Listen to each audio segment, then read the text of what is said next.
Hey, we are live. Evening, everybody. Father Miller here. Welcome back to the Nerd Father. Happy to have Father. No, not Father Sinatra. Father Sinatra is not able to make it tonight. Father Sinatra is a priest friend of mine from New Jersey who actually is a relative of Frank, a distant relative of Frank Sinatra. Really? That's interesting. Yeah, he's like a third cousin, I think, or a fourth cousin. But Wow. no, happy to have Comix Division with us tonight. Good to see him. Good to see you. How are you doing? Tired.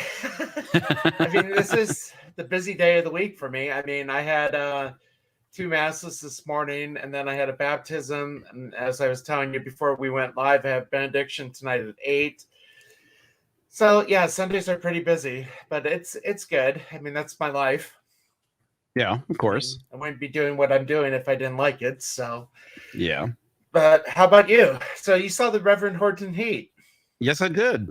First time. It was fantastic. It was a lot of fun. I always wanted to see him. I love his. Did he do the Eat Steak song? Did you do which one? Eat Steak. Yeah, he did.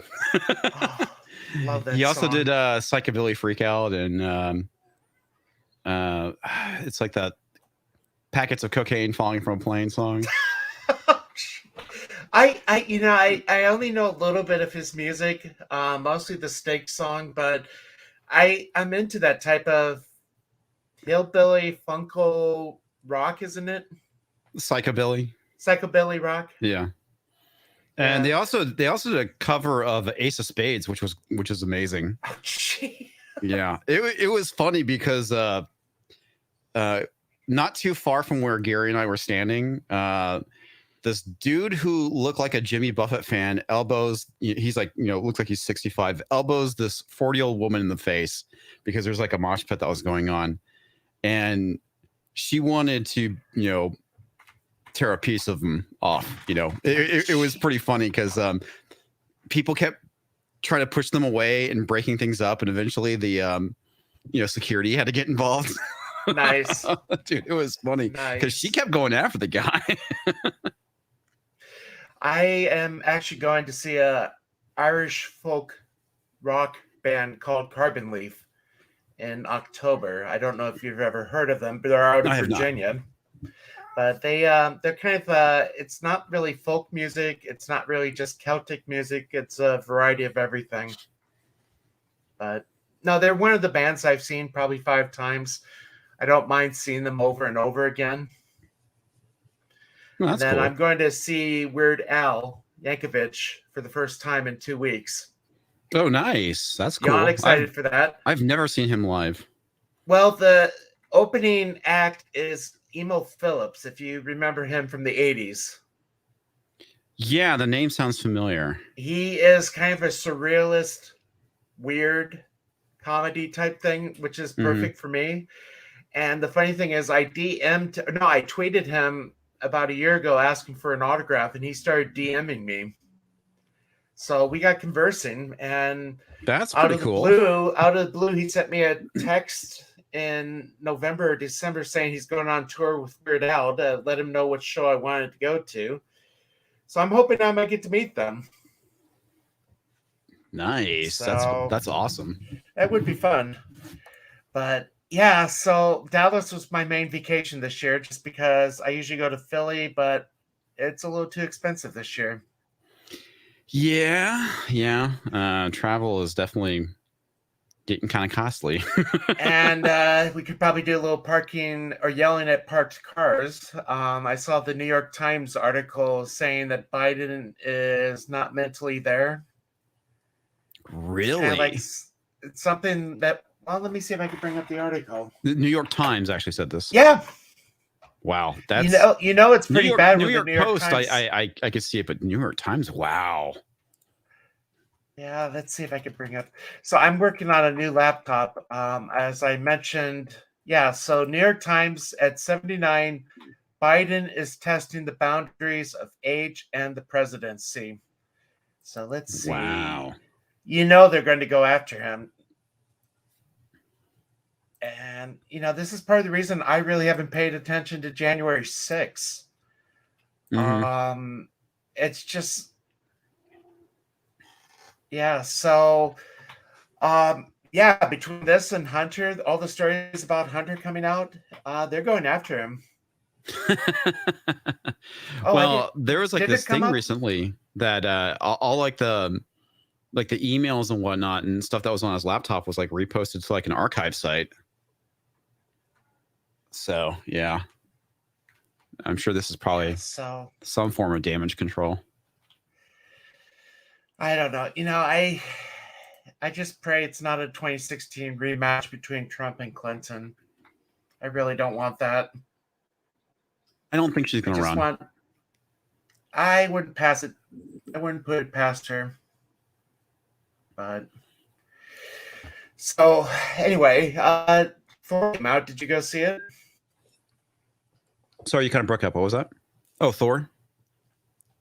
Oh, that's fine. Yeah, Thor. Did you go see Thor? Yes, sadly, I did. Yeah, my apathy level right now for anything coming from Disney is just like so freaking high right now. It's just like, yeah, okay, whatever's fine. You know, I legit just don't care. Well, that's the thing. It was funny. I was out to dinner with a few priests and parishioners the other night, and one of them was talking about the critical drinker, and then mentioned that he saw my tweet on there because I tweeted about a month ago just all the Star Wars things that are coming out and all the MCU stuff. It's just too much. Yeah, I don't care. I don't get excited anymore. Yeah, all these things are just content now, right? I mean, that's basically what we get. The funny thing about it is I know a lot of people like Thor Ragnarok. I did not like that movie. And like I said, it goes back to my apathy. I thought this one was better despite the fact it was the same kind of humor, and all the jokes, for me at least, fell flat. The only things I actually laughed at was the goats yelling all the time, and the fact that the Stormbreaker was jealous, and that, I mean, everything else like fell freaking flat. Nobody in the audience laughed except for the scene where Zeus showed up wearing a tutu, and it was like one person. Everybody else, you know, basically didn't care and didn't laugh. And I think a lot of people left before the post-credit scenes too. So who was in the post? I know Zeus is in one of them. Yeah, they show Hercules, and apparently he's being played by like some Arab guy. And the last one, which was the after credit scene, was Jane Foster being welcomed to Valhalla by Heimdall. Because she died in battle. Yeah. I don't care. Yeah, I don't care either. Miss Marvel's finale is this week. I'm going to watch it just to see if Captain Marvel shows up. I heard that basically they started doing like partition.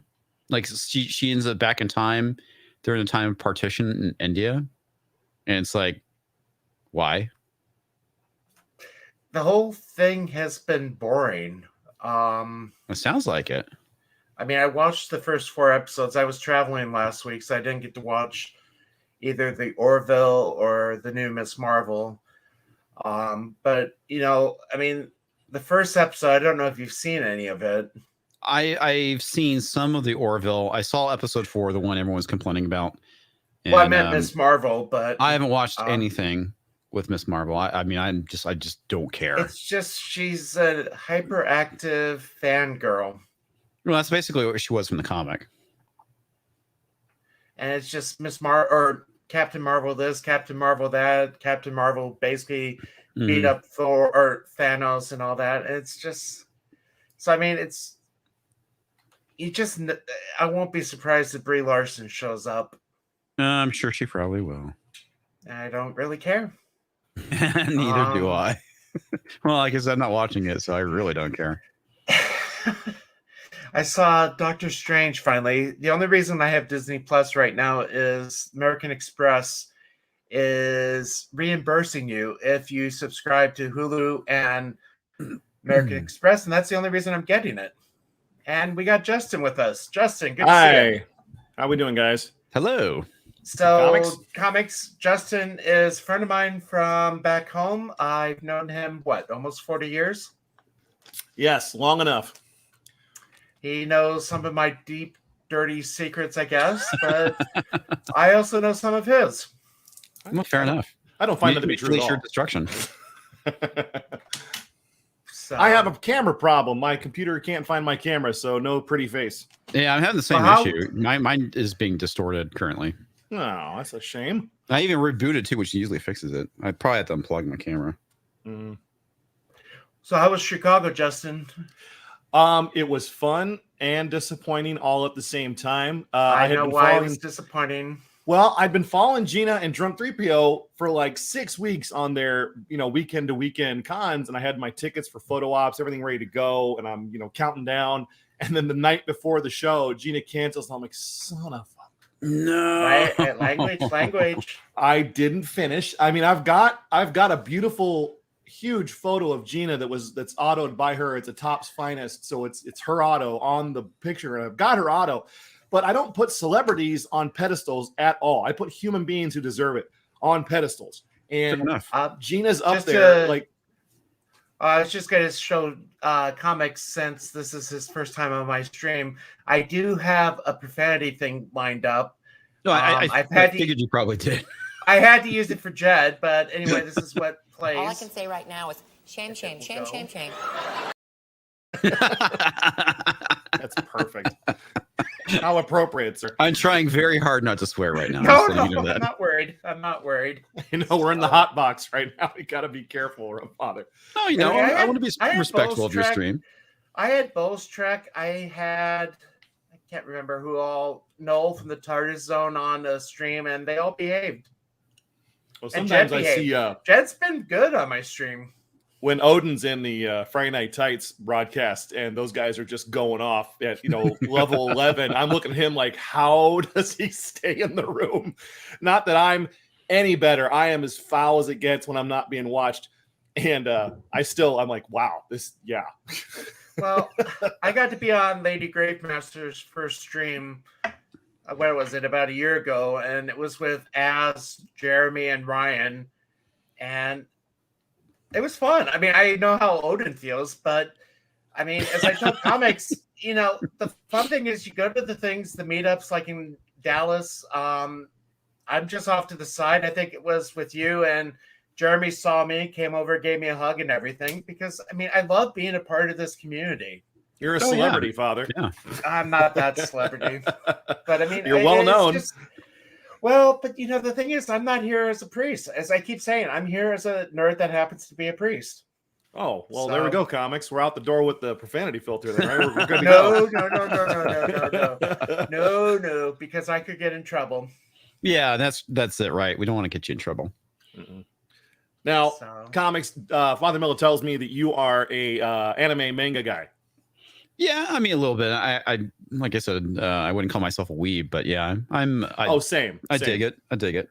Yeah, my daughter. This was my oldest, Corey's first con that she'd been to, because I kind of tried to take whatever kids available, because they've got basketball, college things, whatever they have it going on, and so she'd never been to a semi-large con, and Bryce, Aaron Yeager, that famous voice talent, was there, and boy, he lit her up. Just absolutely incredible guy. We got pictures, we got video. That was one of the highlights of the con, was that he was there and he was being really cool with all of his fans. At one point, he told everybody, listen, if you want to come out after the panel, I'll keep signing pictures until they kick me out. He wasn't lying. Wow, Friday night, they were shutting the lights off. They were shutting the lights off in the arena. And he's like, there's like 3 representatives trying to get him to leave his table. And we like walked up and he's like, yeah, come on up. Let's keep doing this and see how late until they make me leave. So there were a lot of highlights at the show. The downside is I've been to a few of these things and I was really disappointed by the no-shows. A lot of comic artists either canceled ahead of time, like real close to the date of the show, or they just didn't show up. And, and then the ones that were there, I felt they were charging a little too much for an autograph. I mean, there are some people that do that. Yeah. I mean, artist canceling is not new. Right. I've gotten to quite a few. The one I really wanted to get was James O'Barr. I was wanting to get my graphic novel for The Crow signed, and he no-showed, and I was not happy about that. But Yeah, I mean, I've had the opportunity to meet some of my artist heroes, so to speak, over the years, which has been pretty awesome. I was able to meet Stan Lee before he passed away. Oh, lucky. Oh, yeah, that was cool. That was my first actual con I went to, was the one in San Antonio where he came. So see, I kind of hope one day to be able to meet Frank Chow, because I actually do like a lot of his art. He's wonderful, by the way. I've met him twice. Oh, you sound better now. Oh, well, I'm leaning into the microphone. it always helps. Ladies. Well, our newspaper, our college newspaper back in the 90s carried Liberty Medals, or whatever it was before Liberty Medals. Oh, yeah. Comic that he drew. So, I mean, I've been kind of following him for 30 years, and I can't show some of his art on here, but I do love his covers. Yeah, he's great. He does a fantastic. My favorite thing about him is I like the comic guys who have not bowed down to the political correctness, behavior that they're being forced into. And Frank does a lot of what they call these outrage covers. Apparently, he upset the Spider-Gwen creator by drawing her sexy on a book, and now there's like a whole series of books out there where he's got sexy women, Marvel characters, DC, whatever. And there's always a little picture of Spider-Gwen in the bottom going outrage, like she's mad at the picture. Yeah, the funny thing is he got canceled for drawing a cover of Wonder Woman, and like her skirt was kind of flipping up and you can see her underwear, and he got canceled for that. And then he's like, screw it, I'm just going to do independent stuff. And he basically just does commissions, and he's been killing it money wise. He still does covers I've on the seen regular. all the covers. I didn't know he got canceled, but I mean, I've seen his artwork of him, and I mean, okay, I don't have my color on, thankfully, but it's like Wonder Woman in bed with the Amazing Spider-Man. It's like Amazing My Foot or the Mighty Thor, and it's just always Wonder Woman insulting the guy. He's had a whole series of Red Sonja covers that have been released recently, like this year. The main series, I think it wasn't. Well, that makes sense. I mean, he hasn't been doing anything for like DC and Marvel in years. I think at this point, the independent stuff I think is what he's mainly been doing. But he also has a really great book called How to Draw Sexy Women. I have his ballpoint beauties in my bookshelf right now. I got that from him at the con, and yeah, his artistry is fantastic. I know that he doesn't like the one thing I kind of like about this, and I think I'm wondering if maybe his wife is in this size realm, but he draws real life looking women that have curves, and his attention to detail and the way he draws them from an artist standpoint, because I was an artist early in my life, I appreciate how beautiful they are without being over the top, They're just beautiful and not without being gross or anything like that. So and you can appreciate the beauty of a woman without being weird about it. Oh yeah, absolutely. So now let's get him to start drawing dudes. Why? Well, I got to ask, since you probably are more of the knowledge behind the scenes, but the Rippaverse, I'm looking forward to finding out more about that tomorrow. Is it just going to be like individual comics, or is it going to be a series? What are you talking about? Yeah, who you asking? Either one. I mean, I figured comics. I figured you might know a little bit more. Honestly, I'm just as much in the dark as anybody. Okay. Well, I'll find out tomorrow. Okay. Yeah, I haven't seen anything in the hot sheets, so nothing in the previews about it yet or anything. The email goes out as I'm saying the 8:00 mass tomorrow, so I guess I'm gonna have to wait and hope things aren't sold out. Darn it, church! Interrupting my fun time. This isn't fair. I put in the work, sir. Hey, that's what I signed up for. So, but no, I'm looking forward to it. The only Kickstarter I supported so far, besides Uncle Ethan's, was the Keanu Reeves Berserker. Oh yeah, and I gotta say I was kind of disappointed, because when they were saying you would get volumes, I was thinking it was something a little bit different than you would get like at Amazon or at a comic book store. I thought it'd be a little bit more special for the backers. Well, I believe the books that you'll be getting as a backer are going to look different from the ones that we'll be able to order as comic dealers. Not really. That is basic plain Jane. I mean, I know they have levels. They stepped it up. Like if you bought higher tiers, you got better covers or you got hardcovers. Yeah, this one is $16, $17. That looks exactly like the ones that are available to us. Yeah. See, that's the thing. When I signed up for it, and now I'm out of focus. But when I signed up for it, I thought it was going to be something a little bit more than just this. Yeah, that's too bad. I mean, they kind of screwed the pooch. Pardon me, on the comic thing, because when they did the comic books, I was down with that. And then they canceled it, and then they did the crowdfund, and then they brought the comics back to the regular market for availability and ordering. And I still say they messed up because they had that 1 in 1,000 Keanu Reeves autographed graded variant, but they made number 1 fully returnable. So they sold 600,000 copies, and they haven't sold a comic that much since X-Men number 1 in 92 or 90. But the fact that they're fully returnable completely destroys any value that number 1 will have in any kind of market, because Keanu Reeves I didn't do it because I felt it was weird, but people ordered multiple thousands to get those autographs, and then they just affidavit return whatever copies they don't sell. Well, I don't know if you were on if I was talking to you about that, but I mean, it's like I'm looking at my comic shop and seeing there's like 20 varieties of the first print.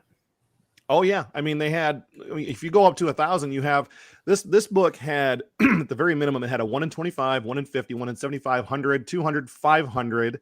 It might have had a 250, but I think once they got past 500, then it went to 1,000. So you're looking at and basically just that. Now, whether or not artists have their own online exclusives, that's a whole nother pool that you have to jump in. And that also kind of deludes the market on what people are looking for. But it does create a lot of different covers for the same book. Yeah, and the whole variant cover thing is a racket. Like whenever they do, Totally. If you order X number, you'll get a variant signed or something like that. It's a racket for you to order more to get that variant. And at the end of the day, in my opinion, it's not worth it. Oh, absolutely. It's the reason why comic shops are kind of going under, is because of the fact that they are forced to order all these different comics, an X number, and that they're not going to go and sell. I mean, nobody's going to go buy 1,000 copies of Squirrel Girl. I mean, come on. No, and you don't usually. I run a half of a comic business. We're a diversified store, though. We mainly do sports cards, and I side hustle for the owner of the comic books here in where I live. And it's exactly like that, where you see like Marvel is the worst. They are absolutely the worst, because they'll have.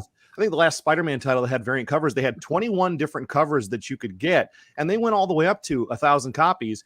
And they're just assuming that you'll want that. And what usually happens is I will order our normal quantity of a cover, and then I have a lot of customers who order their covers specifically using an order book. So whatever's available to them normally.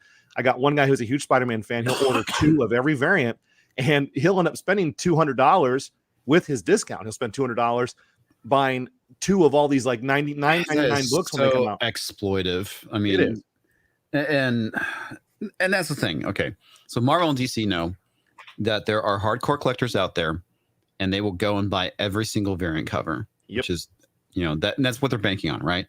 It is, I remember when Dan Slott launched his Iron Man book, and they did 25 variant covers, and it was basically the same cover with like the different Iron Man suits. And it's like, and there probably is a diehard Iron Man fan out there that bought all 25 and probably bought multiple copies. It's like those books are going to be worth less than you paid for. Mm-hmm. That's the thing. I mean, I was talking to Justin. I'm actually kind of downsizing some of my modern comics. The one I regret buying is the Superman Reborn series. Oh, the Rebirth that series. Came out. The Rebirth series. I regret buying that. Well, really, the Superman Rebirth? I thought Rebirth was pretty good. Yes, but its resellability is this is what I was talking. My boss and I were having this conversation the other day, or my partner. There is no market that I can see in modern comic books unless that issue is a key issue with something marketable about it, whether it be a first appearance or, well, mostly first appearances. If it's not a first appearance, most people don't look at it. And when I pull my books off the shelf and I go to bag and board back issues for back stock, I look at like 2 or 3 extra books. I bag and board one. I'm like, no one's ever going to buy these other 3 books. Yeah. And I end up putting them in a dollar box that I sell to my show guy, who buys all of my extra books that I don't need. And he gets a big discount. He pays me a little cash and he walks out the door with all the boxes. because there's no like, and I order for the shelf. I'll get it'll be Wednesday, and I'll have 6 or 7 titles that I have one copy of for the shelf, just because I feel I need to have that copy. We don't get a lot of walk-in, and most of our customers are on either a pull list or they fill out a previews order form and order all their books, individually, specifically the ones that they want. So there's no interest, and they keep diluting the storylines by stopping and starting, changing characters, destroying canon. I mean, I think about anything that's canon today. There's very little out there that's still canon at all. So there's no reason to go back and complete your collection because none of it makes any sense anymore. I want to say the only person that stayed dead is Uncle Ben at this point. With Marvel. No, it's true. Except for the what if. But they did the what if. But okay, so when I moved to a new house back in 2018, and the first thing I did is I took like a short box full of current year Marvel comics, and I just sold entire runs. Like all the Sam Wilson Captain America stuff gone. All the Jane Foster Mighty Thor gone. I mean, I got rid of everything because they're not worth anything. The sad thing is I probably sold like $300 worth of comics, and I got $30 for it. So that's about right. That's about right. It's like being back in college. Yeah, well, I mean, Sam Wilson, you want the number one, where it was the number one book, his first Captain America book. But yeah, the rest of the book, even though it might have been a good story to read, nobody wants it. So I'll show this one. I think I got this one. I didn't get this in Dallas, but let me see if I. Nice. You see how much I paid for that? 12 cents? No. $6? $6. I didn't see the price tag. I was just guessing. But I mean, that's the thing. I'd rather pay the $6 for something from the 70s than what goes for current comics. Probably going to be a better story than what we're getting today. I mean, that is true. The funny thing too is I find it takes longer to read an older comic than a new one. I mean, there's a lot more text and story in the older comics than the new stuff. Absolutely. Even if you take out story, the writing itself, I was making this comment the other day that every other word in a word bubble now is an exploited deletive. It's like some kind of swear word. And I'm reading through the comic like, people don't talk like this. Even I don't talk like this, and I'm foul. So I don't understand why the writers can't. I feel like they don't have real writers writing comic books anymore. No, they don't. I mean, read a Chris Claremont X-Men book. I don't know how Jim Lee fit his art in the page. It'd be text box after text box after text box, laying out the story like it was a novel, and then you'd have the dialogue, and the people talking to each other sounded like real human beings having a conversation.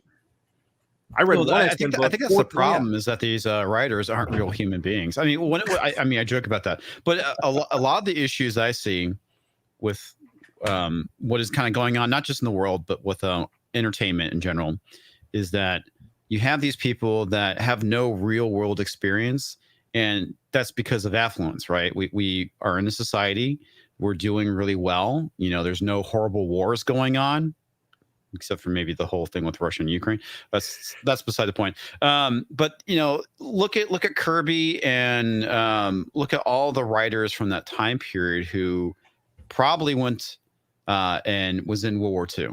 Oh yeah. Look at Tolkien. I mean, was he in World War One?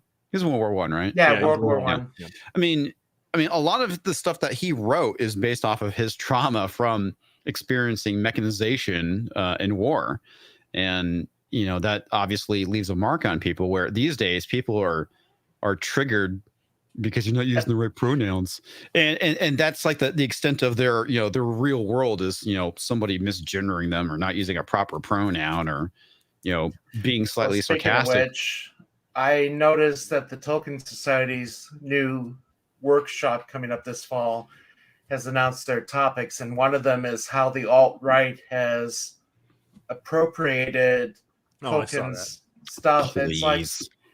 It's like it's like if Tolkien was alive today, they would be calling him alt-right. Yeah, well, I mean, that's the thing. He would not be for what they're doing.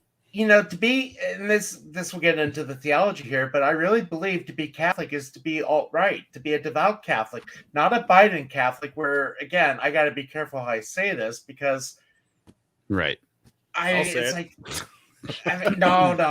But I mean, it's like, I'm against abortion. I'm against same-sex marriage because, I mean, again, I'm not going to go into the preaching here, but I mean, it's Mhm. because what I believe about marriage, and that runs contrary to what the culture is saying. So, I mean, because of that, I'm considered to be alt-right.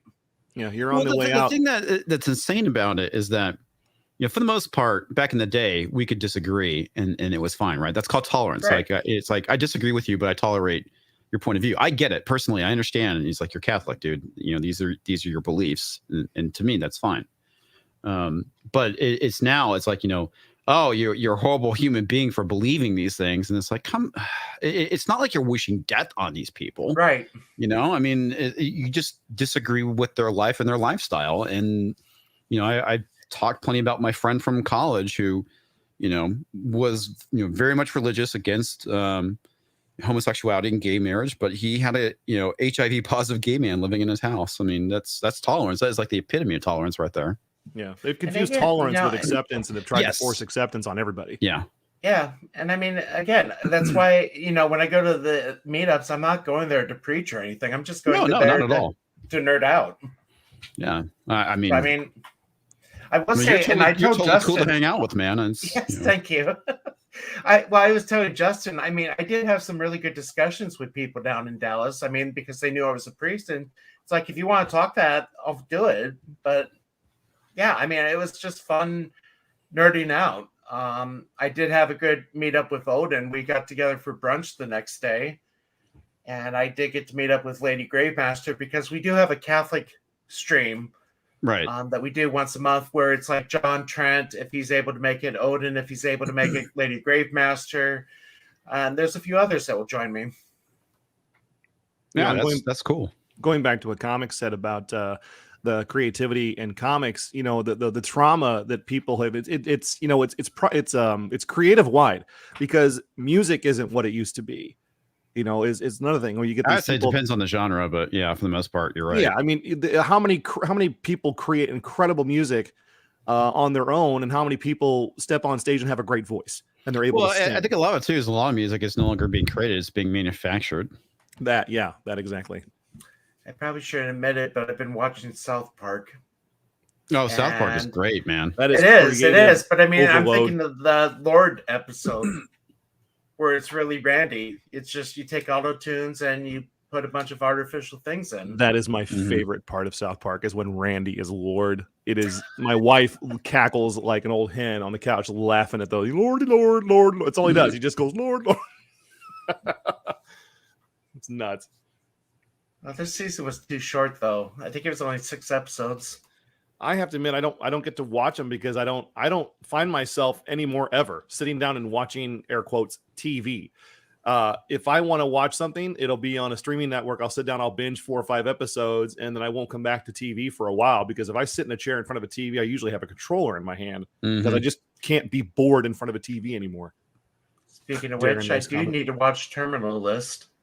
Oh, fantastic. Absolutely fantastic. I loved it. Every minute of it. It was a fantastic show. I browbeat my wife into watching it. She binged it while I was at con this weekend. And I'm like, that was great. Now, granted, you could say it was a mixture of about 4 different movies, but at the end, it was still a great show, and you didn't know what was going to happen. And hats off to Chris Pratt. I hope he keeps making these gritty movies. I think he's a great, gritty movie star. Well, I got to ask Comix, since he saw Thor, how much was Chris Pratt in the new movie? I mean, he wasn't there for very long, maybe like 5-10 minutes. Okay, so it's just basically dropping Thor off. Yeah, kind of. Yeah, it's just it was dumb. There's a lot of dumb things in it. I don't know if you read Jason Aaron's run of Gore the God Butcher, which is fantastic. It's actually really good. And so Christian Bale did a good job. No, Christian Bale. I mean, Christian Bale is Christian Bale, right? But the whole story with Gore, it was butchered from what was actually in the comic. The comic was way, way better. And the big thing, the way it ends, is Gore essentially becomes the very thing he hated, which is kind of like, his conclusion. And you don't have that same thing in this. And I don't know if you guys want me to spoil it or not, but I don't care. I watched the criticals review of it. Okay. In a nutshell, what Gore's motivation was is that his daughter's sick and dying. He's praying, to his God, to heal her and save her. And then he ends up in, I guess, like the quote unquote afterlife with his deity. And, his deity is a complete jerk. And, Gore ends up killing him with the dark saber, whatever it's called. Dark saber. So that's great. Anyway, yeah, I mean, and that's basically it. And I was like, that's not really his motivations. I mean, he becomes bitter because his people are going through like a kind of like an apocalyptic event, like they're in a major drought, and he ends up losing his wife and family, and that kind of embitters him because the gods do nothing, which is basically what ends up leading him to being Gore the God Butcher. And the whole thing is that his complaints were basically the gods were capricious and were doing nothing to save their followers. And the whole thing, it kind of concludes the fact that he became the very thing he despised, a capricious kind of deity like figure. And I mean there was a lot more to it too, because you had because the run is Thor God of Thunder, and there's basically three different versions of Thor. You have young Thor, which is set in the past, current year Thor, and then Thor in the future, where he's basically Odin. And Thor. King Thor. And it was good. It was very interesting. And shortly after that run is when Jane Foster took over as Thor, Lady Thor. Jane Foster. How was the replacement of Thor in the movie when it came to Jane Foster taking over the spotlight? It wasn't like overtly disrespectful. I mean, like it was in the comics, and I felt they did a better job of explaining why she became Jane Foster Thor, for lack of a better word. Yeah, they kind of just shortcutted it in the comics. Well, yeah, I mean, in the comic book, she has cancer, and she ends up on the blue part of the moon where Thor's hammer was at. And she, picks it up, and it's like, why is she worthy? And with this, Thor whispers to Mjolnir to basically look after Jane and to protect her. It's like, okay, that makes sense now, because she goes back to New Asgard, and the hammer. And this is where things don't make sense. The hammer basically reforges itself or puts itself back together. And it's like, why didn't it do that for Thor? That doesn't make any sense. Well, it's the power of the woman. The woman has the power to reforge the magical weapons.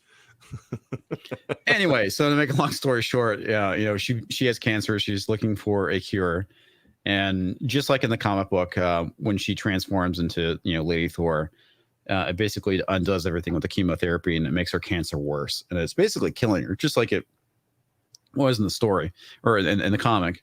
And the thing that sucks about it is they could have done something really interesting with that, but they kind of used it more as a platform, as they have been doing. There's one scene which is funny, and this is definitely a shot at the fans who are calling her Lady Thor or Jane Foster Thor or She Thor or whatever, where Gore says to her, he calls her Lady Thor, and she's like, "I'm the mighty Thor," and hits him, and it's just like, okay, F you guys. I'll be honest, big time. My experience with Lady Thor is not very deep. I think I first really came across her in the Fantastic Four reboot that came out a few years ago, and I just didn't care for the character. I mean, the way that she's talking like Thor, with the writing, whatever the characters they used for the script, it makes it look Nordic. Oh, she's talking Thor speak or Nordic speak when she's been raised in America speaking English her whole life. Now she has that doesn't make any sense. Why does picking up the hammer make you speak different? Yeah, it's because Viking. Because Vikings, yeah. Jeez. That's reason. The one that I did start reading for the first time, and it's because of Gary, is She-Hulk. The original She-Hulk from the 80s. Oh, I just picked up the omnibus, the old John Byrne stuff. I saw that, and I'm debating whether I'm going to do that or not. $70, is it? For the omnibus, the big fat book, they're usually 125. I'm not gonna pay But 125 for that. you can probably, I know one of my customers has been buying those things. There's some website where I don't know how they're making money, but they're basically flipping the big fat books for like $5 and $10 over cost, like $5 over half. So, like my discount with Penguin Random House is about 50%, and that's usually across the board with all dealers. I don't think they gave anybody a better discount than that, so that your store can stay open. And like if I have a customer that wants an omnibus, I've got customers that have been with me since when they were kids, and I've only been with the store for 5 years. Rest Kenny, who passed away in the store at 47. God bless. But I'll hook the guys up. I'll say, you want an omnibus? No problem. I'm not going to stock those in my store and try to make money on them. But if you want $150 book, I'll cut you a hell of a deal. My comic store here has a bunch of the omnibuses in the background. I don't think they've ever moved one. That's the thing, is why would you? It's kind of like the books here. I mean, it's just background filler. Well, and that's a sales thing, and that sales has been my thing. Is you don't, if you could sit around the $20 or to $30 price point on everything you sell for the rest of your life, you'd be in good, because that's the kind of money people can walk in and drop and not feel bad about it. Once you start hitting 50, 60, 70, and over 100, they have to have real love for what they're buying, and they have to really want it. Now, I never would have bought an omnibus at $150, but I'll buy one. That's kind of crazy. I'll buy one at 70, and they're big and they're thick and they're awesome. I got the Aliens, the original Aliens one. I picked that one up too. I think I have the Predator. Nice. One. Oh yeah, and the Predator one is coming. So excited. Yeah, I think I told Justin, when the modern or the Silver Age, Bronze Age Superman comics come out in the omnibus, I'll get them then, just because that's what I've been collecting. But I just can't. I mean, I just can't see myself spending 125 on one book.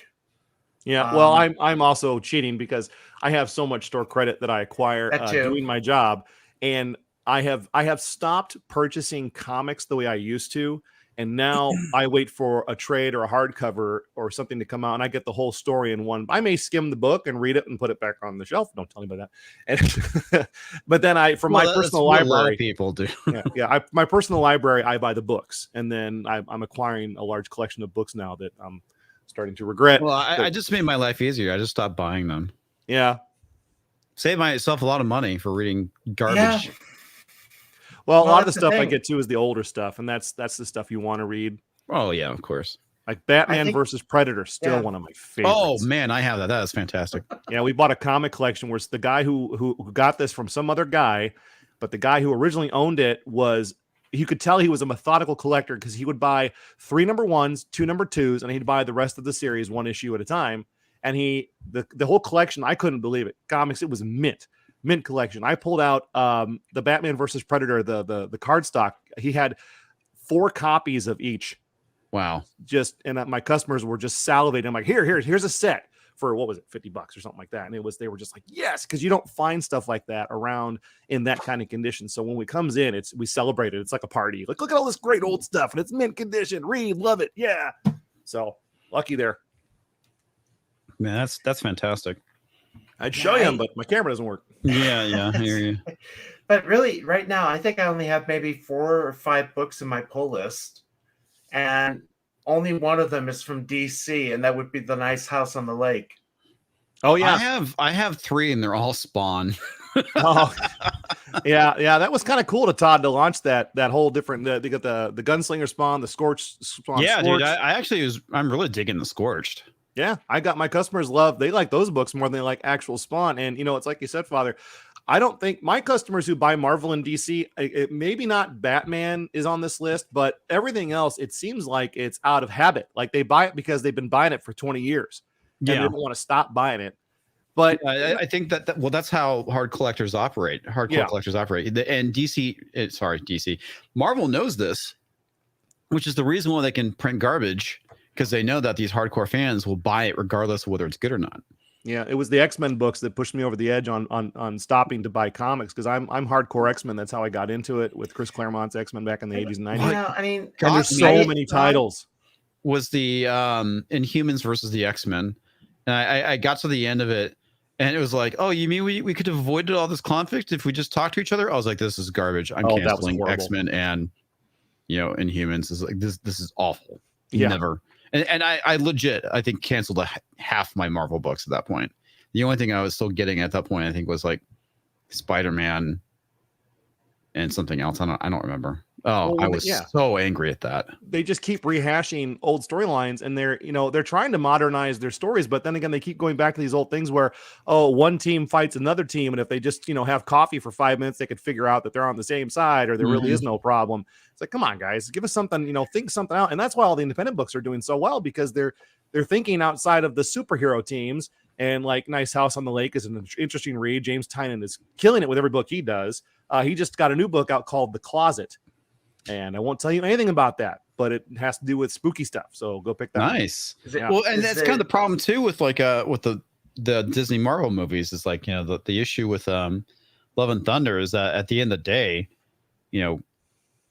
Gore defeats himself, which is kind of like you saw in the previous one. I mean, because it was such a lackluster ending, because and the third act is the worst, but they get to the MacGuffin, which is going to grant Gore the wish to kill all the gods, and Thor's like, oh well, you beat me, you got to the thing, rather than him like trying to stop him. Jane Foster's going to die, so I'm going to go and be with her, and he's like, what? And they kind of have like this conversation, and he's like, by the way, instead of killing all the gods, why don't you wish for your daughter to come back? And it's just like, I think I heard Critical Drinker was saying something about that. Yeah, that's incredible writing. It's awful. It's completely awful. You hear the sarcasm in my voice? That was fantastic. Again, writing. I mean, I said it to Justin, but I mean, at least with the original Marvel movies, it was building towards something. Mm-hmm. I mean, it was working its way to Thanos, the Infinity Stones. Well, it's not doing anything now. I mean, you could look at it like this is the same pattern we have in life. I mean, if you look at the grand scheme of things and pull the camera way back, everything happens in waves. We have high points, and then everybody's used to being high points. It creates, weak situations, and you go to a low point, and then you have to get low, and then you build yourself back up. Phase 4 is a low point. Yeah, and I think eventually I'm optimizing this again. I don't think it's the low point. I think it is the roller coaster descent to the bottom is what phase 4 is. Yes, we're almost there. We're getting right to the bottom, and it's going to be a point where their stock guys are like, listen, we eventually have to start making money on this $4 billion franchise, that we bought whenever. Are you guys going to make something good now? And they're like, oh yeah, I suppose we got to get back to work and make something good. And then hopefully, I'm praying that that's when the X-Men will enter the MCU, and they have Chris Claremont stories to just make movies. But they're not going to do that though. That's the issue, is that they're not going to have the X-Men be the X-Men, but you're going to get diversity X-Men. Oh, they probably like you're going to get diversity Fantastic Four. Mm-hmm. John Krasinski's Mr. Fantastic is the only thing you're going to see is in Multiverse of Madness. You're not going. I don't think you're going to get him as Mr. Fantastic at all. It feels like a tease. It feels like a tease. Yeah.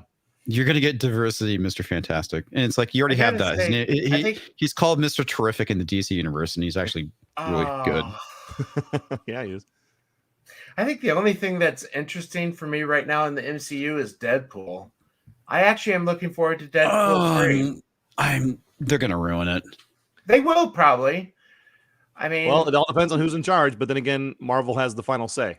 It also depends how many movies Ryan Reynolds released before them, because it's all becoming, every movie's a Ryan Reynolds formula. I mean, yeah, he does have a problem. Loved Free Guy, but just basically becoming like a cookie cutter type movie. It's all that's concerning. What's the college movie he did? Van Wilder. It's all Van Wilder. Never seen that. It's basically the same. It's the same character. The one I need to revisit is from the 90s, if you remember, called PCU. Oh yeah, that movie's great. We're not gonna revisit that one. We're not gonna protest. You mean if we're nice to guys, they'll give us stuff? Yeah. Not the exact quote. I think it's that if we're nice to men, they'll buy us stuff. That's the thing I thought was funny. The womenist. It's been ages since I've seen that, but I mean, with everything that's going on right now, it's the reason I just need to revisit that movie. At least we have, 30 years of movies that we can still watch and just keep watching them over and over and over again. I mean, Empire Strikes Back to this day is still my comfort movie. I just put it on and let it run in the background. Which one was that? As much as I love it, it's like I can't watch those movies right now. I really can't. Aw, what's wrong, man? It's Star Wars. Oh, I don't know. This large corporate conglomerate went and bought it, totally ruined it. It's okay. No, it's just not the same. I'll send you my plushy Tauntaun. You can hug that. It's a Disney product, I know, but it's still a big plushy Tauntaun. My pastor is a nerd as well, and he has never seen the Family Guy trilogy of Star Wars. Oh, so I am going to try to sit him down one of these days to show him them. Something Dark Side is one of the greatest accomplishments in the Family Guy crew ever. Dark Side. I know you can't see it, but I'll play it. You got Cleveland doing double Dutch on Tatooine. That little I just like rhythm he does. When they introduce Lando, this is, who's Lando? Oh, he's a black guy, probably the only black guy in the universe. And the dog goes, "Let's hope," right? And the whole crew's like, "Whoa!" Or in the third one, when they do Return of the Jedi, they have the big meeting on Home One before the attack. Mon Mothma walks in, and Peter's like, "Hey, check it out! It's another woman." And his wife's like, "I hate her." So yeah, those are definite watches. But I mean, Odin gave me the Star Wars 77 4K, and I probably sat down and watched it maybe once.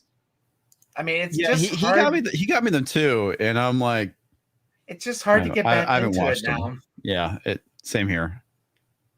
There's one thing they did in Star Wars, and I'll complain about this all the time on Empire, and I probably said it already, is when R2 gets spat out of the swamp monster and Luke goes to pick him up off the ground, somewhere between VHS and DVD. I don't know why George decided to do this, because it was perfectly fine, but he goes, "You were lucky to get out of there," as he picks up R2. And in the original cut of the movie, up until a certain point, he goes, "You're lucky you don't taste very good." And that's a perfect comedic moment to lighten the scene.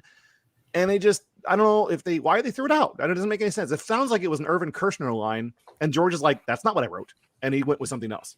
It just doesn't. Well, I think a lot of it too, and I want to attribute this to George Lucas. I don't know if it actually is, but I'm pretty sure he said that no project is ever complete. It's only abandoned, which is, I think, the reason why he kept changing stuff. Right. But he didn't need to. That's the thing, is there were some things that he did that were okay, but my goodness, you know what it was like, right? When the 90s, when the episodes came out and he was able to go back and start messing with Star Wars, you could probably find 6 to 7 different versions of Star Wars between then and now where none of them are the same. Yeah. Tatooine, Jabba looks different in every single one because they keep trying to fix him.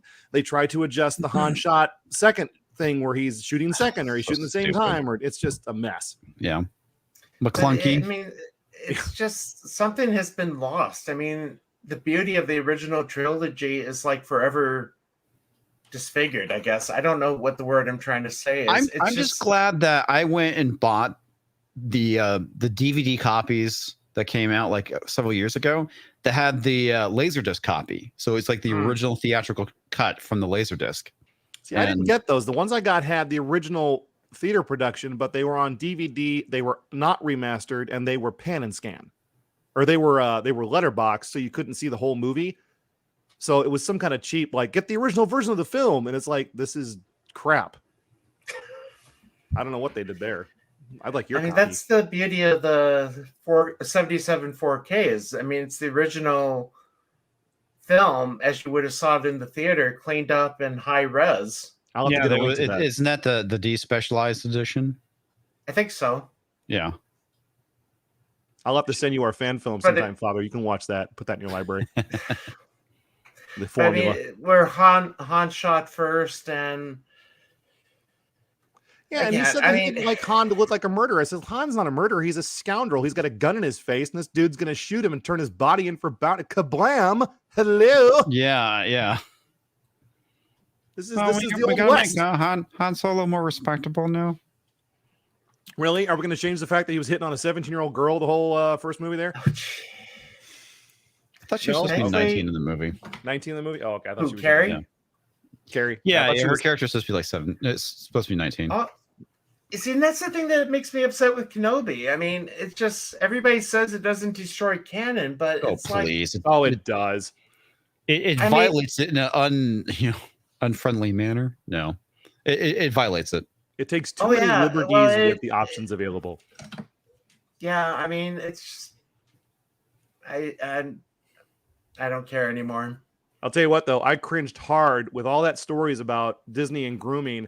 And that last episode, he gets on his knee and Leia off to this. It's just him and Leia, and he goes, People can't Yeah. know about us. "It'll be our little secret." I'm like, "Jeez, Whoa, a little on the nose there. Yeah. We're not even Disney. trying to hide it. See, I think I have it up here. Yeah, I do have it up here. it'll be our little secret." Oh, no, too soon. Oh, Oh. Dark Force Rising. Yes, Yeah. you know they're still releasing those books now, but they're calling them something legend, like Legends. Star Wars Legends or something like that. And Yeah, it's it's like Legends. fiction, Star Wars fiction within fiction. Oh, Because I'm they just they don't- buying them they're not used. canon, but they still want to make the money on the books. And I'm like, you people had a perfect opportunity to create Star Wars movies based on books, and you just threw it away. and that's the thing. I mean, Kathleen Kennedy says it's like we don't have anything new to work with. Oh god, I can't choke someone hard enough. Kathleen, I'm afraid I want to Yeah. look up to He's see on the how list. old I can't she is. say what I really want to say. We're Father, all thinking that that's probably all we should be give these doing. violent thoughts. As Roman of the Empire says, Kenobi is this Joe Biden of Star Wars. Very nice. That's Just fantastic. sum up Star Wars in one word. Repeat the Oh, line. sure. Now the pressure. What did you say? May the force be with you. What was it he said on Friday? It was crimey. God. What was it? It was something before repeat the line. I mean, he Oh, yeah, basically he is Ron said Burgundy. Yeah, He's he a Ron reading prompter. Burgundy. He's reading prompter so Yeah. hard. It's like, do you even know? Like, you wonder if he gets up in the morning and someone says, "Hold coffee. Now drink coffee. Take a bite of donut." Oh, that Walk was in forward. his Well, talking points you saw the list. pamphlet, right? That had like the Yeah. instructions for him. Oh, Take that your was seat. awesome. Sit down. You take question. your seat. You know, You take your you seat. Say hi to the press. Don't sniff anybody. Yeah. Don't sniff any children. Ryan Lynn, yes, the Zahn trilogy was fantastic. Oh, It was yeah, one of the so few good. novels I was actually able to get through. The comics are hot. Go find those. They're beautiful. Again, I saw Dave Dorman again this weekend. He is an absolute Who? god amongst comic artists. Oh. Don't make that face. I know you know who he is. The one. No, the one actually, I thing- don't. Dave Dorman was responsible for most of the Star Wars covers that came out of Dark Horse in the late 90s. If you saw the Dark Horse was so See, good. I know. only If you got saw the into Dark comics- Empire 6-issue story series, I have them. Yeah, if you look those up, just type in Dark Empire on Google, Father, you'll find some of the most beautiful, realistic looking Star Wars art ever. Oh, And he yeah. printed one off for me special this week because he didn't bring it with him. I was really happy he did that for me. Good Yeah. guy. Justin, I've only been into the comics within the last 10 years. That's okay. I took 10 years off. I got fed up when the X-Men started wearing leather outfits to match the movies. I was like, I'm done. I'm out. Well, the thing that I thought was dumb that they did in Kenobi, and I didn't watch the episode, but I heard everyone talk about it, was where they're sitting basically in the back of a truck with stormtroopers, Oh, and yeah, Obi-Wan looks yeah. over to Leia and says her name in front of the stormtroopers, like, "Are you that freaking stupid?" Yeah, they really painted him to be the out of it guy who, like, he's been so disconnected from civilization he doesn't know how to think anymore. And it feels like Yeah. at the end of at Revenge of the Sith, when Yoda says, "I have training for you, teach you how to talk to Qui-Gon," you think this entire time he's been out there guarding Luke, you think he would have kept up on his exercise, maybe his saber technique. You know, he's got that cave out in the middle of nowhere. Why wasn't he doing push-ups every day? You know, why wasn't he staying fit, healthy, and training? He and was too busy being a cranky hermit cutting up sand whales. That was dumb. It's like, okay, you're basically butchering this large, I don't know, crate dragon or whatever it is. Yeah. Sand whale. I And- like sand whale. Sand whale, and it's like you're leaving the meat out. It's like that thing would have spoiled by now. I mean, all right. See, it would Why have been isn't it- nice. I probably would have He would enjoyed have it more if spoiled this within the came out first 10 years day. ago. Yeah. You know, I honestly thought that series would have been good if they would have done it like some of the comics have done backstories to when Obi-Wan was on Tatooine, and it was like, oh, you know, Obi-Wan takes on a gang of murderous thugs that threaten the farm or to come a little too close to Luke, so he gets involved. He pulls out the saber, but you know, everybody dies, so nobody can say, hey, there's a Jedi out in the desert. Well, and the other thing too, I thought somebody mentioned like he makes friends with the Imperial. And you know, at the very end, when he sees the saber, he has to kill him because he can't know the secret. Oh man, that'd be a good dark Obi-Wan story. It's like, oh, dude, you know, talk about just like morally conflicted. It's like you have this guy, you really like him, you're friends, and then he finds out, you know, he's on the other side, and he finds out you're a Jedi, and you're like, oh no, I have to kill you. This sucks. Obi-Wan Soprano. Yeah. Like I said, too bad it didn't come out 10 years ago before Disney bought it. I think it could have been good. You know, it's funny you say that because we've had too much garbage since. Yeah, when Lucas sold it, I was like, oh my god, Disney's going to make movies. It's going to be great. We're going to stand on, and I had no idea. The same thing. I had no idea it was going to be this bad. I was like, this is the worst thing that could have happened. I mean, they're not even trying. I mean, Filoni did Mandalorian really well, and you know, you saw the progress that Star Wars Clone Wars animated. I'm sorry, I hated Mandalorian. I thought it was mediocre trash. Well, I would put it up against anything else they've released so far. I mean, it's definitely. This is the thing that's funny. It's not saying a whole lot. It's definitely better. They're better Star Wars, but still mediocre trash. I think that's the thing. We've been fed so much garbage that when you finally get a little bit of decent meat, that you think it's kind of like prime rib. Yeah, this McDonald's Big Mac tastes incredible. But I mean, I still remember watching when Luke appears at the end of season 2, and I mean, it's kind of. I mean, again, I know it's supposed to be all feelies and everything, and I had them. Oh, I got so angry. I got so freaking angry. Oh, I'm a fanboy. I got excited when Luke. I was mad. It's like I got Ian here. That should have been it, like, though. You could have given us this from the very freaking start, and you didn't do it. It's like, well, that's the thing that made me angry, and that won't use the word, but I mean, it's like you had Luke, Leia, and Han in the first movie of the reboot, and they screwed it up. Right? And now that Carrie's gone, it'll never happen. Yeah. And that was Hamill's idea. They were originally going to play Hamill out as the Obi-Wan character who, you know, passes on, and you have this new generation of characters. Right. But he's like, no. Harrison and Carrie got to be in the movies too. And then they didn't do anything with him. They could have put them all on a ship, high-fiving, and blow up when they hit the Star Destroyer head on or something. And then, here's the new people. Go out and blaze of glory. Yeah. Yeehaw. They honestly, they could have done a better job of passing the torch. They could have kept all of them alive throughout all 3 movies. It's the fact that, we're old, you know, we're, you know, kind of leading the rebellion rather than, you know, being the fighters in it. You know, there's a lot of things that they could have freaking done, but they chose not to. And instead they decided to take a big old crap on, you know, the legacy characters. And that's the thing that's so frustrating. Well, with the exception of Leia, they didn't do it to Leia, but they did it to Han, and they definitely did it to Luke. They Leia into like a Mary Sue. I mean, she's supposed to be, I mean, that 3rd movie is just garbage. Leia being trained as a Jedi and all that. And then she saw the vision and walked away. I mean, that was the biggest problem I had with it, because, you know, reading the novels growing up, the Jason Solo and Jaina and the Solo kids, you know, in the books, those were perfect characters. They were good. You could have run 6 more movies focused on the next generation and retired their parents and had something happen, but they threw it all out. And I'm assuming it was for commission. I was assuming they didn't want to pay anybody a check after a movie came out, and they used like Timothy Zahn's characters. Well, the thing that is disgusting about it is that, you know, Lucas had a treatment, and they basically said, nope, threw it over their shoulder and walked away, just like Luke Skywalker with the lightsaber. It's just weird to watch this stuff happen in real time as adults and go, why would you make a decision like this? What kind of decisions are you people making? I think what doesn't help is reading Mark Hamill's Twitter feed.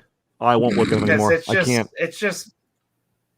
It's becoming harder to separate Hamill from Luke. I mean, it's kind of like Alec Baldwin. I can't stand anything Alec Baldwin is in now. Oh yeah. Just because of I would his recommend The Big Red One. That's a Mark Hamill movie that was good, actually great. And if you haven't seen it, I highly recommend it. Big Red One. Find the reconstructed version.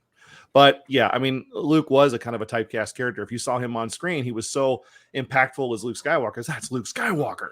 Well, But- yeah, I mean, he did a lot of like Broadway stuff after Star Wars, and he did Amadeus, and he initially was he was actually up for the running to play Amadeus, and the reason why they turned him down is that I think it was the casting director, or maybe it was just the director, was like, I don't want Luke Skywalker in my movie. That's terrible. Huh. Yeah, he was actually very successful. A lot of people think he wasn't, but his voice talent stuff was huge. Well, that, and he was doing comics, and there's all sorts of different things that he was doing. But Harrison Ford, obviously was the bigger star out of the three. But Mark Hamill was actually pretty successful in the 90s because he was basically doing the stuff he wanted to do. And he was good as the Joker. Yeah, he was phenomenal as a Joker. Unfortunately, Carrie Fisher was always a train wreck. That poor woman. She was so incredible, and then drugs, alcohol, whatever it was that she got into.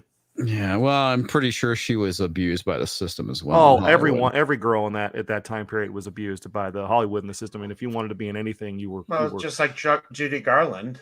I mean, yeah, they were all groomed, and I feel terrible for all of them. Yeah. I'm trying to bring up a picture of Hamill from the 70s. I remember seeing him in One Day at a Time. I don't know if this is a rumor or not, maybe either one of you can confirm this, but I heard that he left acting because he had his motorcycle accident, which messed up his face. Yeah, yeah. And then he didn't want to do acting after Return of the Jedi. Like, he didn't like how he looked on screen. And that's why he moved on. I think that might partially have been behind it. Because I know that, he was in Eight is Enough. Eight is Enough. He played like the older brother, I think. Oh, yeah, yeah. And he had leaving that show, to do Star Wars.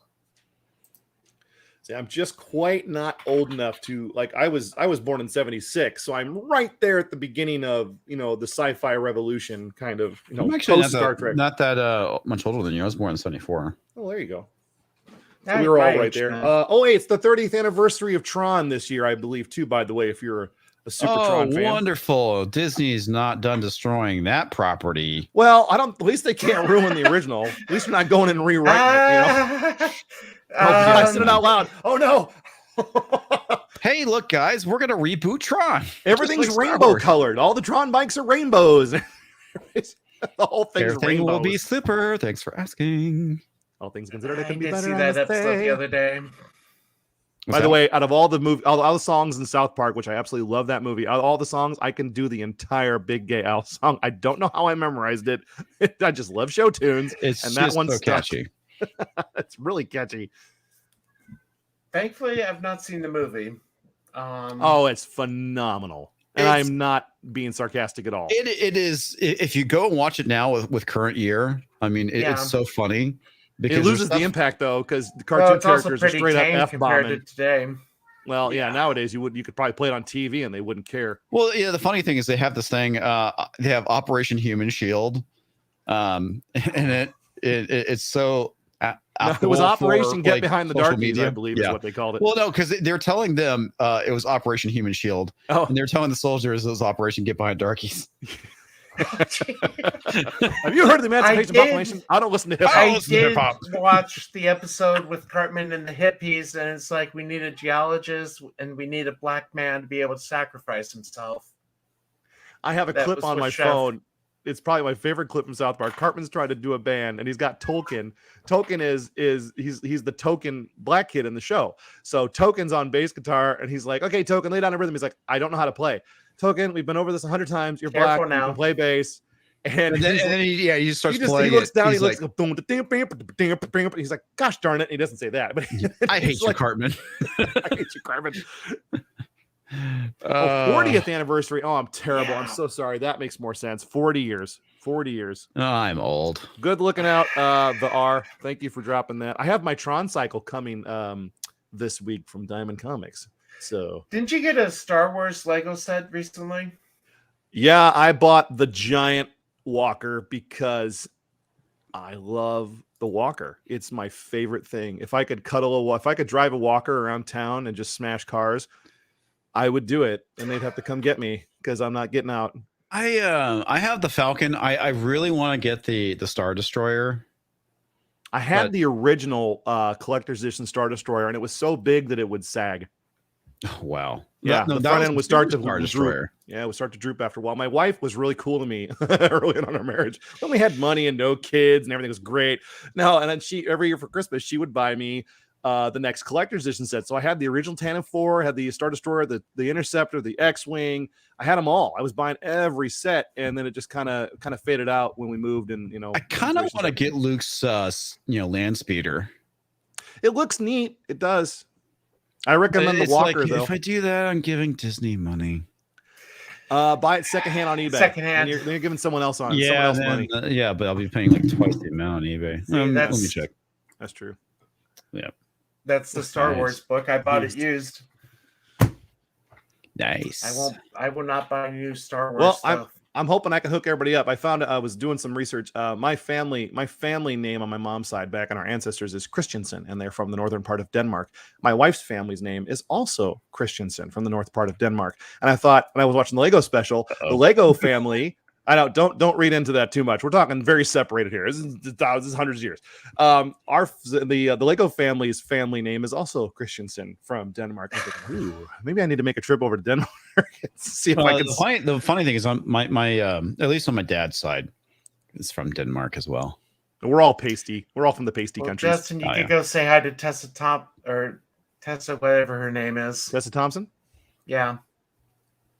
Isn't she the king of New Valkyrie or New Asgard over there? New Asgard. But... Oh, no. My Valkyrie is a tall blonde girl with a metal bustier. So there you go. Yeah. The girl in the original movie, was it where she's introduced? It was the Ragnarok movie when they're doing the flashback scene and she gets pushed out of the way and the girl pushing her. That's the real Valkyrie. Blonde braids, metal armor. Just you can tell that was like her cameo drop. But yeah, I don't understand. And then she was promptly dropped out of the film. Yeah, it's immediately his cameo and bye. King Valkyrie. Oh, so stupid. Did you see the commercial that Tessa did for a British company? No. I can't bring it up right now just because. So I'm on a new laptop while I wait for my other one to get fixed. So I'm running on 4 gig of RAM. So it's not as much, but what they do, give you the loaner? No, I bought a cheap one because I can't go 3 weeks without a laptop. Fair enough. But there was a British company that did a British insurance company starring Tessa Thompson as King Valkyrie, and it's just cringe. Pure, unadulterated cringe. Why King Valkyrie? It wasn't King Odin. It was just Odin. Why not just call her Valkyrie? Why do you have to appropriate our titles? I don't know. Well, it's like you know why. You know why. I'm asking that with the full knowledge. The funny thing is, like Viola Davis. There we go. She's in this new movie called The Woman King. And I saw that. Isn't that just a queen? Is so outside of the original story. Like someone published the history of that actual tribe and what they did, and it was horrendous what they did to their own people. They would kidnap women, children, and sell them in the slave trade. I mean, they were a terrible tribe, and they're glorifying them and trying to rewrite history. Awesome. It's funny because like if you go and check it out on Wikipedia, and they'll take you to the article about what they're about. The original tribe was about. You can read the entire thing. Because I was wondering, is this like Woman King a thing? And it's not. No. I mean, it's just Kurt, you're garbage. I like how they do modern martial arts fighting too in the African countries, because I'm sure that was a big part of their culture. Well, the funny thing about African warfare, typically, not always, but typically how it was done, like you had these feuding tribes on occasion. What they do is like once a year they'd line up, throw spears at each other, turn around, go home. Yep. Right?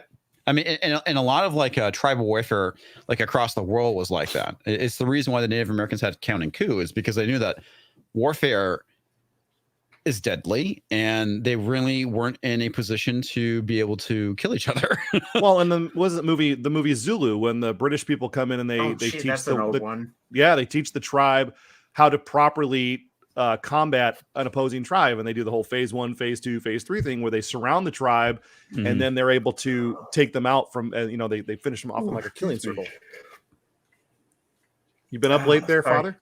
No, well, it's been a busy day, as I was telling Comics before we went live, and I figured we could go for another 15 because I have to get ready to go do benediction at 8. Yeah, I walked around a con for 2 days straight. I come home and I'm sleeping in, and my daughter's like, "Hey, you want to go to the mall? There's a con." I'm like, "You want to walk me around the mall when I spent all my money this weekend?"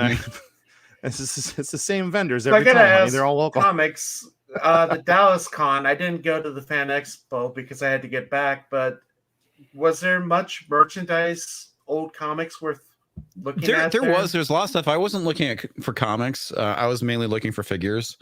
And I ended up walking away with a She-Spawn and a Motoko Kusanagi figure from Ghost in the Shell. See, I'm hoping the Dallas thing will become an annual meetup just because it's a little bit easier for me to get down there. And got to thank the R. I don't have my stream elements up, but thank you, R, for the tip. But yeah, I really enjoyed it. I just can't get to Vegas because I'm in the same boat Odin is in now with going back to teaching. Yeah. So I can say, also Dallas was cheaper than Vegas. Oh yeah. Well, it's because it's Vegas. Vegas is expensive. I mean, you're looking at paying like $9 for a freaking banana on the strip. Well, it was the same way at the shows too. I was going to say that I noticed that a lot of the comic dealers, at least the one in Chicago I was at this weekend, overpriced a lot of books. Not where I would say, like you go to a show, you bring thousands of books and all these products, and like guys, there were some books that they were all graded books in their booth. I'm like, why aren't you discounting this stuff so that you can make money while you're here? Mm-hmm. Oh, hail to you, John. Well, don't they do that on the last day? Yeah, it's Sunday's a good day to go because you're like, hey, I'll give you $20 for this, or you can carry it home. And they're like, okay, I'll take your money.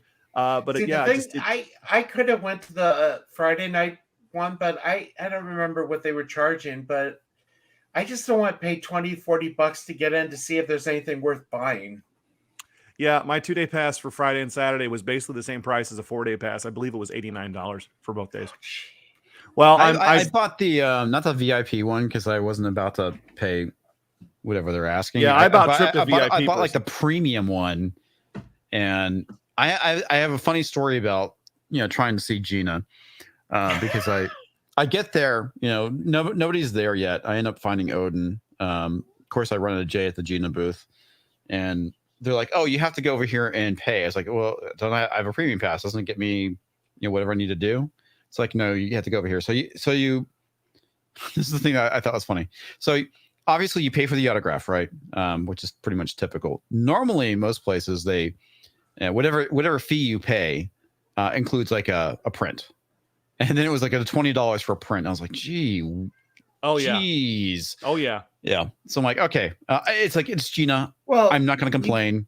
Yeah. And you got to eat out with her, didn't you? Sorry, go ahead. No, I didn't. That was okay. That was mainly Gary and the G&G folks. Okay. Oh, well, go ahead. Sorry. So I'm like maybe like there's like 5 people in front of me, and then they're like, okay, Gina's going to a photo op. She'll be back at noon. I'm like, oh, I'm like, okay, fine. So I show back up. Is after lunch when she gets back. And the panel is probably like in an hour and a half away, and I get to the line and it is just packed, and I'm like, there's no freaking way. And because at this point in time she's supposed to be leaving at 2, and I'm standing there. It's like there's no way I'm gonna make it through this line to make it to the panel and probably get anything signed at all. I'm like, screw it. So they announced that she was staying for the rest of the day, so she canceled her trip to Austin, and I'm like, okay, cool. So I end up going to the panel. The panel ends. I'm like, okay, I gotta get my autograph again because I'm leaving Sunday. I'm not going back to the con, even though I have a 3-day pass. I get in line. Thankfully, it was a lot shorter. And the lady, because I talked to her both times I was there. She's like, you're back? I was like, yeah. It's like this is my 3rd attempt. And it was funny. I don't know. She disappears for a moment, comes back, and she's like, "I'm sorry, sir, but you're in the long line." I'm like, "What?" and she drags me over to the VIP line. And I was like, thank you so much. Oh, that was that's very cool. Nice. That was very cool. She like said, "Oh, you go over here where you can get right in." Yeah. When Ashley Eckstein was signing in the morning on Friday, we were standing next to the VIP line area, and we stood there for probably a half an hour while VIPs just kept walking up and walking right past us. And I'm like, I get it, you paid extra, but there's little kids behind me, like 11 and 10-year-old girls dressed up as Ahsoka. Maybe let them get up there, to meet, because it was getting close to their panel where all should these have people paid for the VIP pass. I know you little scumbags. Drop a few extra dollars. No, seriously. I mean, that's normally when I go to cons, I pay for the VIP pass just so I don't have to wait in a long freaking line. Well, now see, for Gina, so I would have got there in the morning. I would have sat down on the ground in that line until I got what I came there to do. And I went to go. I know it sounds so terrible. I went to go see Gina. It's the only reason I went to this con. Everything else was secondary. And she cancels. I'm like, no! I was just screaming in my office for half an hour. My wife's like, what's wrong with you? I says, the woman I love is not going to be where I'm going. And she's like, we're married. I know. Second woman I love. Second woman I love. Second woman I love. And my daughter, who was going with me, she was like, oh my, I'm so sorry. And I'm like, this is the worst day ever. I don't want to go. And we made a trip of it. It was okay. But still, I'm just like, part of me was mad at her. I'm like, what are you doing that you had to cancel last minute? You went to this one, you went to this one. And I look at her on Instagram today, and I swear to God, I started busting out laughing. She's got her hair done. I'm like, did she cancel an appearance so she could get to her dresser and get a spot? I'm like, I get it, but that's really cold, Gina. Her hair looks cool. Great, by the way. It's beautiful. It's blonde. It's gorgeous. Yeah. Jay introduced me to her, which was cool. And I gave her a Comix Division sticker, which I'm sure. Nice. I'm going to get another one of those. Well, I wanted to meet Jay too, because I had met Drunk 3PO, and I thought that was kind of a bonus that he was there for those of people who've seen him online. Yeah, I mean, I don't know what exactly he does, but it's kind of cool that he's there at all the cons. He's probably her handler, because everybody has pay the money handler. And it's funny when they have those long lines and they make you pay in advance, they just give you a post-it note and they stick it to your stuff. Nothing stops you from whipping out a pen and goes autograph *6 and add all these words. And I mean, if you wanted to be a jerk, you could do that. But but there's people standing there, and I'm sure if you tried doing that, somebody would notice. Yeah. I did meet Master Chief, by the way, the original Master Chief for Halo. He was also there. He signed my my Halo 3 helmet, which was awesome. Cool. Yeah, when Gina jail. Yeah, okay. So Victor, you were in the same boat I was, but I had to go. My daughter was going, and I get to go. I don't have a lot of money to blow, so I go one con a year, if that. I missed C2E2 the last couple of years because I felt that their restrictions in Illinois were draconian and stupid, and I'm not going to subscribe to that behavior. I mean, during COVID, Comic-Con. Yeah, we didn't close our doors in our store for one day. We didn't wear masks. We rock started like you're supposed to and everything was fine. I'm not a doctor. I'm not making any official calls, but everything was fine. And the fact that I would have to present my immunization records and just to go to a con, I'm like, no, I'll save my money. That's ridiculous. The one thing I thought was interesting is when I met Peter Weller and I got a RoboCop autograph. But the one thing I thought was funny is he had this big sign that says, no signing of guns. Oh, I get that. It's weird, but I get it. Yeah. The one that I thought was the worst. I was kind of wondering, is he anti-gun or something? Well, I had my ticket purchased for a photo op with Gina because I'm like, I'm going to meet her, but I want to get that picture. And they were like, we'll refund you after the show. I'm like, well, that's my money. So I had them transfer the ticket to Carl Weathers because he was there, which was kind of cool. I saw the picture. No, Carl Weathers is super nice. Yeah, and he was. But the thing was, I didn't see him in the booth or have him sign anything. So it was literally walk in, I shake his hand. Hey, I liked you in this movie. Yeah. And the girl behind the camera is like, 3, 2, 1, click. Okay, nice to meet you. Great. And I walk off. So it was I didn't really to talk to him when you show up to have them do the signing. Yeah. Of something. Yeah, you get to talk to him a little bit longer. Because I was telling him I can't remember which show now he was in. Well, he's a Mandalorian. No, it wasn't Mandalorian. This was before the Mandalorian.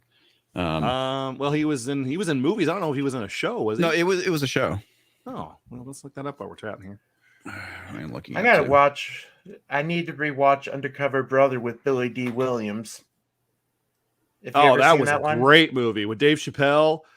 Yeah, that was fantastic. Alex, have you seen that one? Which one? Undercover Brother. No, I haven't. Oh, it's you haven't seen that? Oh, it's a phenomenal movie where The Colony. It was The Colony. Oh. Yeah, it was in 2016. So he was in season 1, maybe season 2. I'm looking for it now. Oh, it's good. It was really good. It got canceled. I will have to send you. So Billy D. Williams is in it, and he plays a general, and he ends up opening a fried chicken stand. Oh my God. The General's fried chicken. Yeah. I will have to send you that hilarious. clip. Okay, well, it's a Dave Chappelle type movie, so there's black joke after black joke in a very tasteful and an entertaining way. And the actors, Neil Patrick Harris plays the token white guy. Yeah, he's the token white guy. I'm trying to remember. It's like is it Eddie Griffin or yes. Yeah, because I remember the trailer for that when it came out, when he's like holding the orange soda. Oh and yeah. He's like parallel parking, like sliding in. The trailer looked funny as hell. It was. And there's the blonde woman they called White She Devil or something like that. Yeah, that was oh man, Denise Richards. Denise Richards, thank you. I think the first time I saw her was in Wild Things, and I was like, okay. Hey. Yeah. I've never seen that. No, you don't need to see it. It's okay. No. Don't watch that movie. No. So, but on that note, I'm gonna have to start wrapping up because I have to head out in a little bit. So, Comics, you're on Corey's channel tonight. Yeah, we're doing a 500 subscriber stream for Corey tonight at 9 p.m. Central. Awesome. Oh, 9 p.m. Central. Okay, I thought it was 8. Sorry, I'm thinking different time zones. It's 8 Mountain because he's in Mountain Time. Okay. Sounds good. At least Everything should be Central. It makes more sense. Good. Yes. Well, I hate wrapping up, but I do want to thank Comix for joining me. So good to be able to do a stream. Yeah, it was an fun. absolute pleasure to speak with Comix tonight. Thanks, Comix. Yeah, Justin, good to see you again. You. Absolutely. I will be back in Iowa in maybe 2 weeks for a few days, so hopefully we'll put the I corn have to on. get down to death. Well, I got a comic I got to pick up from you, so yeah, you've got some books at the store waiting. So, Comics, I have the Deadpool Captain America variant that came out a few years ago. David Nakayama. Deadpool is Captain America with the little unicorns and tacos, the burritos are blazing. Oh, it's a fantastic cover. I have one of those signed by David. He's a wonderful guy too. So with that, I thank everybody for joining me. Please be sure to hit the like button if you haven't and ring the bell so you can be notified when we go live. So till next time, we'll see everybody later.